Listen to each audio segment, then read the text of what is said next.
क्यों शंकर जी को ही महादेव क्यों कहा जाता है? माता पार्वती की तो आंखें ऐसे लाल हो गई। अच्छा हमन कैसे जिया था तेला हमन जान गो कमैया एक झा।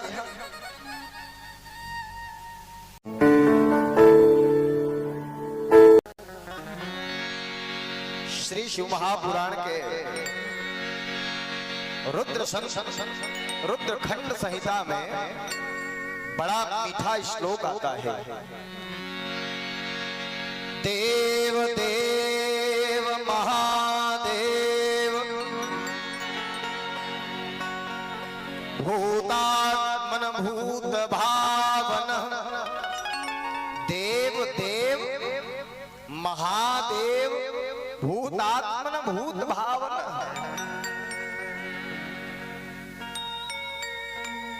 भगवान शंकर को देवाधिदेव महादेव कहा जाता है।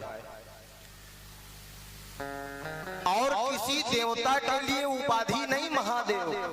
महादेव तो बहुत है, लेकिन शंकर जी को ही महा क्यों?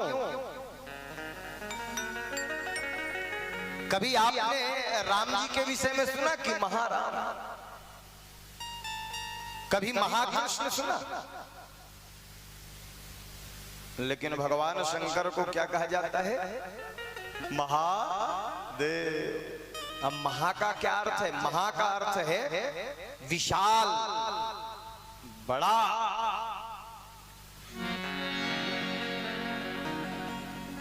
तो शंकर जी को महादेव क्यों कहा जाता है? जिनकी स्तुति स्वयं ब्रह्मा जी करते हो, जिनकी स्तुति स्वयं भगवान विष्णु जी करते हो। पूरी शिव महापुराण की कथा आप पढ़ेंगे या श्रवण पान करेंगे तो आपको कम से कम 100 बार भगवान शंकर की प्रार्थना विष्णु जी ने करी, ब्रह्मा जी ने करी, आपको मिल जाएगा जगह जगह। त्वं चित्ती परमानंदम, रुद्र संहिता खंड सती खंड में पढ़िए आप। परमात्म स्वरूपिणी प्रसन्ना भवदेवे मत्कार्यं कुरुते नमः।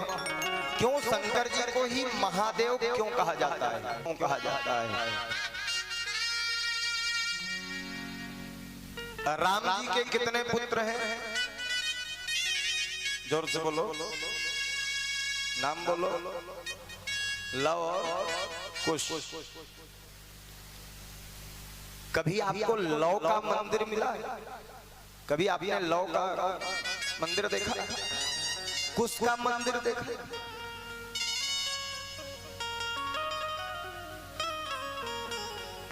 अच्छा, भगवान कृष्ण के कितने पुत्र हैं? अब भागवत तो सब सुनते ही हो। कितने पुत्र हैं? 16,108 पत्नी। अब उनके 10-10 पुत्र, एक सता 10-10 तेसाम दशावला। एक पत्नी से 10 पुत्र हुए। कल हिसाब किताब करके आना। 16,108 पत्नी, अब उनके 10-10 बेटे, मतलब असंख्य परिवार भगवान कृष्ण के। कभी आपको भगवान कृष्ण के किसी पुत्र का मंदिर देखने को मिला? कहीं आपने प्रद्युम्न का मंदिर देखा? सांब का मंदिर आपने देखा? नहीं ना। राम जी के 2 पुत्र हैं, किसी की पूजा नहीं होती। कृष्ण जी के हजारों लाखों पुत्र हैं, किसी की पूजा नहीं होती। भगवान शंकर के कितने पुत्र हैं बोलो? 2। एक का नाम गणेश और दूसरे का नाम कार्तिक। मंदिर मिलेगा कि नहीं मिलेगा? राम जी के किसी पुत्रों की पूजा नहीं होती, कृष्ण जी के किसी पुत्रों की पूजा नहीं होती, लेकिन भूत भावन भगवान शंकर के 2 पुत्र, दोनों पुत्रों की पूजा होती। इसलिए देवों में देव। केवल बेटों की पूजा भर नहीं साहब, पत्नी की पूजा। बैला की पूजा, बघवा की पूजा, सांप की पूजा, बिच्छू की पूजा, पर्वत की पूजा, जिनके समूचे परिवार की पूजा हो वही तो देवों में देव महादेव कहलाते हैं। इसीलिए कहा गया देव देव देवों के देव महादेव। अच्छा दूसरा भाव देखेंगे आप। मान लो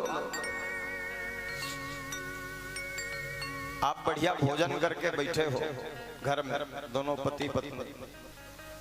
अब मैं कहीं आया, अब एक गिलास जहर लेके आया। अब आपसे बोला जाए माता जी इनको उठाओ, क्यों? तो बोले इनको जहर पिलाना है। तो कितना भी ऐसे है फिर भी आप सह लोगे, आप भड़क जाओगे। आप होते कौन हो हमारे पति को जहर पिलाने वाले? देवता लोग मिलकर आए, भगवान शंकर की समाधि थी और सारे देवता पहुंचकर कहने लगे माता पार्वती से शंकर जी को उठाओ। क्यों? तो देवताओं ने कहा जहर पिएंगे, जहर पिएंगे। समुद्र का मंथन हो रहा है, जहर निकला है तो जहर को पिएंगे, इनको उठाओ। माता सती पार्वती की आंखें लाल हो गई, भौहें टेढ़ी हो गई। अच्छा अमृत निकलेगा उसको तुम लोग पियोगे, और जहर निकला है उसको ये। भगवान शंकर के कानों में आवाज पड़ी, भगवान शंकर को पता चला कि हलाहल विष निकला हुआ है। माता पार्वती की तो आंखें ऐसे लाल हो गई। अच्छा हमन कैसे जिया था तेला हमन जान गो कमैया एक अखवैया दू झन बेटा है ते दू हाल, एक झन बेटा है ते लंबा पेट लंबा सूर खाली रात दिन लड्डू खाए बैठे, एक झन बेटा है ते 6 मुंह वाले। बैला है बघवा है सब खवैया छे और कमैया एक झन ही महादेव।